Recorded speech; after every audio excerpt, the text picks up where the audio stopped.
Hello everyone! So, ngayon ay magluluto ako ng biryani. First things all ay mag-fry ako ng maraming sibuyas. Ngayon ko lang mag-try na mag-isa guys kasi noon yung anak ko ang nagluluto. So, ngayon ay magluto ako ng biryani sa my own version. Ang mantika ko nga pala ay yung oil ng annatto seed. So, medyo medyo yellowish. Okay, so i-fry ko muna yung sibuyas. So, ito nang hinihintay natin na maging outcome sa ating fried sibuyas. Naging brown na siya. So, i-set aside ko muna ito dahil kailangan ko ito mamaya.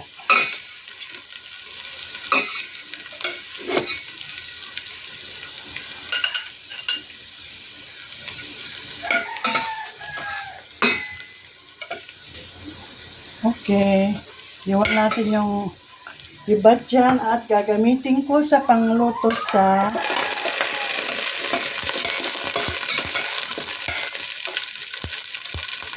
so maglagay ako dito ng isang stick ng cinnamon.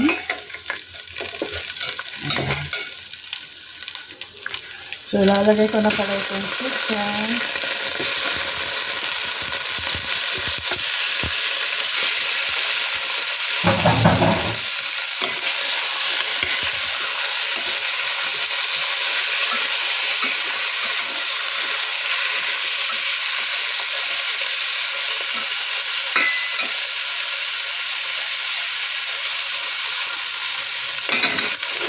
So, ito na pala ibaliktad na natin para naman maluto rin sa kabila.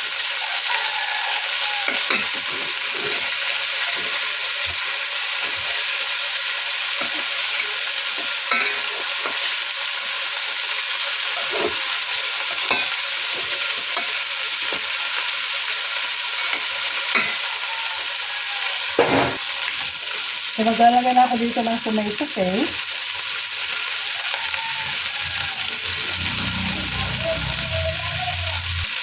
Itong kamatis.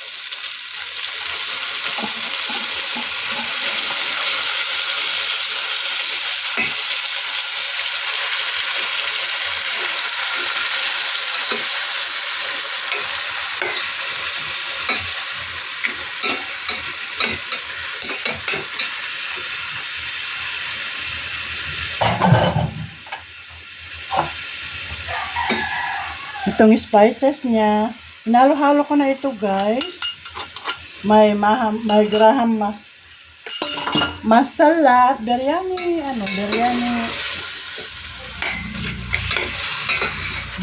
ingredients. Ayan. Siyempre dito maglalagay tayo ng asin. Ayan.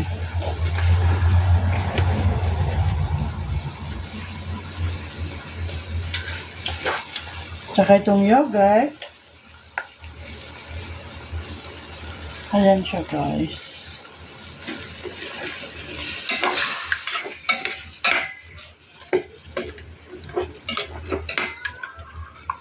So ito ilalagyan natin ng pangluto na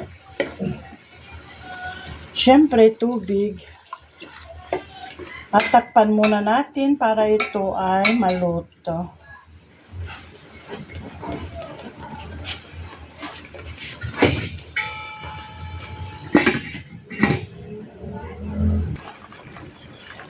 So, ilagay na natin ang rice. Pinakulaan ko ng konti lang ito, guys. Ayan.